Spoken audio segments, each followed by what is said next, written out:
What's going on, guys? Your boy Amazing here, back with another video, and in today's video, guys, we are here with the Underground Labyrinth Season 18 complete guide here, guys. So yeah, it's been a minute since we've had a Labyrinth, and we're back here again with a brand new one, guys. And this one, in my opinion, was actually a pretty tough Labyrinth this time around. I will say, like, I think going through most of it, I had a lot of issues with some of the fights, you know. I think for the way this one goes, you definitely have to be very team synergistic, and you also have to kind of get the buffs as well, the little like token buffs at the exchange shops. Whenever you have those access and available, you definitely want to go for that. But yeah, I mean, before we actually continue with the video, guys, make sure to hit that like button and subscribe. We are on the road to that 53,000 subscribers. I definitely do appreciate the support on the channel, guys. And with that out of the way, let's keep it up, and yeah, we'll keep talking exactly the Labyrinth here. So yeah, starting off, guys, you saw right there, I picked Merlin. I did get Scotty on my second pick. You guys can kind of see here where I was kind of going with the team, kind of like a more mono red type variant. Initially I got Merlin because she was the only real option I had in the first starting, like, you know, kind of pick. And what you can do as well is, if you don't really like the starting pick, you actually can reset that pick, and just by doing like a full reset of the Labyrinth itself, it's only like a little bit of stamina, nothing super crazy, but you can just reset that and try your luck at a different character. I mean, I took Merlin and I thought she was going to be alright. But yeah, that is definitely something you can do, guys. And yeah, I mean, the next thing as well is make sure to have synergy with your teams, right? That's going to be very important. Now, early on, it's going to be a little bit tough to kind of build synergy, because you're not really given that much like characters that can work well. But as long as you start, you know, going towards like one goal, and especially if they start feeding you a ton of passives, like, you know, on the screen right there, you guys saw, you know, we got a defense passive. I'm gonna take the general defense passive instead of, you know, picking like a certain race one right there. And so yeah, right there we get Red Gilther. We have Scotty and Merlin now with Red Gilther. I mean, that's a full mono red type variant team. And as you guys can see, anytime I have access to a Underground Labyrinth shop, I'm always making sure I'm able to buy from the shop, just so that I'm able to get, you know, all the bonuses, and we can keep stacking those up. As when you do farm Labyrinth, and when you want to keep going through the Labyrinth itself, you are going to want to stack up those bonuses so you keep the stats when you do a run again, because you are going to have to grind this for a while, guys. The ticket multi for Assault Melee in this takes about 2 full runs of Labyrinth, or 2 to 3 full runs, which is a little crazy because you have to get 15 like exchange shop like uses, right? So yeah, I mean, it's definitely gonna be a lot of grinding for sure. And yeah, you definitely want to make sure that you're going to those exchange shops and buying out those, you know, select options, right? So yeah, hopping into the first boss here, guys, this is the double giant duo. Remember that these guys actually do have a revive mechanic, kind of like Light Escanor, right? So they're gonna revive, they're gonna have their little attacks as well. And so what you want to do is you want to make sure that you focus down one of them, let them kind of kill themselves with their attacks as well, and then once you do have that one dead, then you can focus on the other one. And the blue one actually is able to be debuffed, as you guys see right there, you know, with the Merlin freeze. And so that's going to be something that you definitely want to do, where you make sure you're able to, you know, be able to freeze or attack seal or whatever you need to do. Feel free to kind of do that to kind of stop the blue giant right there, you know, of the two, right? So that's going to be very important. And then right there, as you guys saw, the blue one dies because it kills himself, right? And so now, yeah, we can just kind of rip the rest of our cards. You guys see I actually use the freeze card, and it does not work though, because of the fact that, you know, this boss is debuff immune, and that's how you find out, you know, you find out as you go through. So yeah, I do that, and then we proc the revive right there. Scotty being a very, very good character, guys. Like, honestly, throughout my entire run, I think Scotty pretty much carried me through for the most part. You know, she's actually very, very good. So if you're able to get like Scotty early on, you know, you get like Twigo as well to like boost, you know, red max HP. That could be something super crazy. And if you're able to get some type of combo like that, I definitely do see that being a viable strategy. And so yeah, guys, make sure also that you're following the path that I take in this video as well. You know, obviously it's going on ×2 speed, so it's going to be a little bit hard for me to kind of keep up with you guys on the actual stage that I'm on.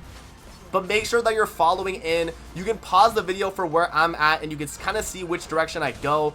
Just make sure that you are following that direction, because you do want to take, you know, the exact same buffs that I'm getting. You want to make sure you're getting, you know, all the you know, character pick options that you're able to get.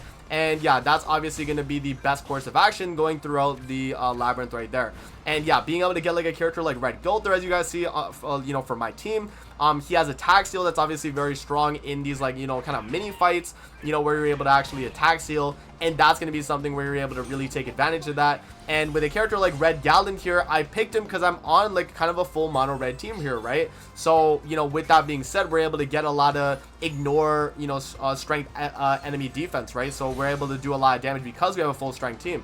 So yeah, and then just making sure you kind of balance out, you know, your awakening stars while also getting some enhance as well. You want to make sure that you balance that out. You don't want to get all enhance early on in the game, because if you only get enhance and then later in the game you have no awakening stars, you're cooked. Or vice versa, if you only get awakening stars, then later on you're not going to have enough levels. And so yeah, both of that is going to matter. You definitely want to kind of balance it out. And so yeah, just being able to collect each of them on, you know, whenever they are available and kind of alternate is going to be a good way to go about it as well. So yeah, and then just, you know, getting out of the Scorpion battle right here, we do finish that off. And yeah, guys, I mean, like, even if you do lose a character, like you guys see, I don't even have Merlin alive right now, and I'm still clearing through some of these like dead, you know, kind of middle stages here. And yeah, I mean, it's pretty easily attainable to be able to go through a lot of these stages, as long as you have some type of maybe like an attack sealer like Gulther, or, you know, maybe like a freeze character like Merlin if she was alive. You know, like being able to have some type of, you know, debuff to incapacitate the enemy is going to be a nice way to go about it as well. So yeah, and then right here, running this full mono red team is actually really nice, because a lot of the fights, it felt like we're green enemies, guys. So we actually had an attribute advantage for a lot of the battles, and I think that was definitely something that I noticed throughout, you know, my run here. And yeah, it's something that maybe you want to kind of work towards, you know, if you're able to get it. I did also notice too that a lot of the characters you get in the Labyrinth, you're not really getting any of the like crazy good characters. Like I didn't see any festival characters, I didn't see any, you know, kind of later game SSR characters. So, you know, you're really kind of relegated to a lot of the older characters, but you gotta pick and choose which older characters are going to be good. And right here with my team that I have right here, guys, you see I have, you know, Zeldris, we have Scotty, Gulther, and Gallant. These are all like year 1 units, but they all work together because I found synergy in the team. We have kind of like a mono red setup, and Zeldris works well with Gallant because he actually has a passive where you gain basic stats for having another commandment ally, you know, in on the team, right? And so we actually get, I think it's 12% basic stats total. And so with that combo there, I mean, you know, that's the type of synergy that you're trying to find. You know, so if you have a character that's increasing basic stats, you need another character to be on the team to be able to do that, then that's going to be definitely something you want to do as well. So yeah, and then for the most part, guys, these mini battles, trying to attack seal as much as possible. You guys saw I went for the rank 3 attack seal right there with Gulther. Obviously, you know, some enemies are going to be debuff immune, but a lot of the like side enemies in these like mini battles throughout the Labyrinth are going to be able to be sealed. And so yeah, there's going to be times where you're able to go through and just kind of attack seal the entire fight and not have to take any damage for a turn. So getting a character like Red Gulther, you know, getting a character like you know, Red Merlin as well for freeze can also be very good too. So any types of characters like that I think could work really well, right? So yeah, and then moving on, we do have another passive, and for the most part, guys, the passive like kind of priority here, I've just mainly been going for like defensive oriented ones, since those were the only ones I was really getting, right? And yeah, I mean, as long as you're able to kind of stack those up and you make sure that you get those guardian stones at every exchange shop, you're going to be completely fine. Like, you're going to have so much stats by the very end that they're really not going to be able to do a lot of damage to you, and overall you'll be good to go. And I mean, throughout most of the battles here, I mean, that's been pretty much like what's been happening, right? So just being able to do that. And yeah, this fight with Garad right here is definitely an annoying one for sure. If you do not have some type of character that can deal a ton of damage and also have gauge reduction too, because I think that was pretty helpful, because Garad has, I think, it's stun on her ultimate. If you're able to stop Garad with that like gauge reduction, then she's only going to attack once a turn, which is very, you know, very clutch. You know, with that being said, right? So having a character and me getting that red Zeldris was very, very good for this Labyrinth. So yeah, guys, try and work towards getting a synergistic team. Again, it does not have to be these exact characters that I have on my team specifically, but any type of synergy you can work around, whether it be, you know, maybe a full human team, whether it be a mono blue team, whether it be like an unknown team, just kind of work toward those goals, right? And as long as you're able to kind of set something up like that, then you'll be in a pretty good spot. And as you guys are seeing right here, this team has been pretty good across the board through, you know, like all the stages that I've done at this point, right? So being able to go through that. So yeah, right there, as you guys saw, I went for an enhance over an awakening star because of the fact that I already had, you know, a lot of awakening right there. And but as you guys saw right there, I grabbed an awakening from the shop and it gave me 4 stars instead of 2. So there are some, you know, spots where you can buy a lot extra. And if you do go to the shop on the second floor and a little bit later in, you actually get 4 stars on awakening. So that's probably when you do want to go for awakening, would be through the second like stage right there, guys, because we got a lot. Right, we were able to get the full awakening, and going through that, it was pretty nice, right? Just being able to, you know, have that. And yeah, and then that pretty much makes it so that on this final floor, when we go through and after we beat this Valenti and Easton fight, we just make sure we dodge all the awakening stars. We go for the, you know, the exchange shops, we go for the enhance, and, you know, maybe the ultimate move level ones, and that's going to be mainly the priority we go with, right? So that is very, very important. Now, for this boss fight right here, guys, with the Easton and Valenti, you can only attack seal the Easton. You cannot seal the Valenti. Valenti is actually debuff immune, whereas the Easton is actually the one that can be debuffed. So you guys will see here, I was focusing down the Valenti first, and then when I go for the attack seal, Easton does get attack sealed, and she can't touch you. As long as you have some type of gauge reduction, you can stop her from ulting, and then you attack seal her, and she can't damage you. So I have a team that's pretty much going through this entire labyrinth with relative ease, just because of the fact that I have a ton of sealing, a ton of, you know, gauge reduction, a lot of ways of just kind of stopping these boss enemies to, you know, kind of shut us down. So just, you know, having that viability, I think is really good. And, you know, a character like Scotty, like, you know, Red Zeldris and Red Gother especially, I think are very good characters to kind of work towards if you're able to get them, right? Like, I'm not going to say you're always going to get these characters, because again, Labyrinth is RNG, but if you can, you know, try and like go towards those characters, then that's going to be something that's worth it overall. And yeah, another thing too, guys, is focus on the right boss. I think if I'm not mistaken, the right boss is easier than the left one if you do have to choose between the two. So that's going to be something where when you're going throughout the labyrinth, you just want to make sure that you're always trying to go for that right boss if possible. If you're not able to get to it, then, you know, it's okay. But as long as you guys follow through exactly where I'm going, then you'll easily be able to reach, you know, the right side bosses every single time anyway. And yeah, you should be pretty good. I might have got a left side boss on the first floor though, but the first floor was not really that bad, right? First floor is pretty easy.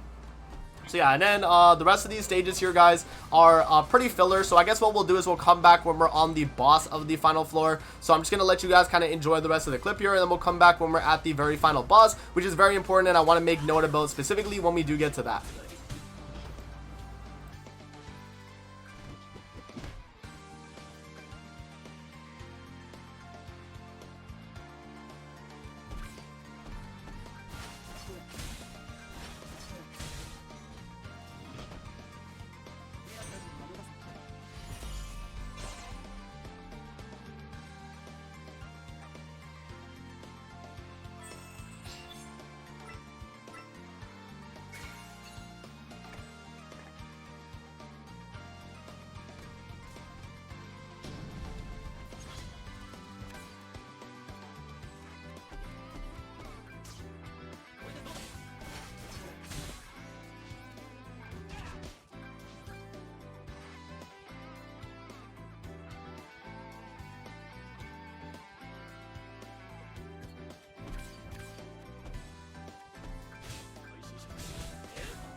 Alrighty guys, so we are now on the final boss here of the Labyrinth that's available. It's the Freya and Freyr dual final boss. As long as you are going to the right, guys, you will face this boss.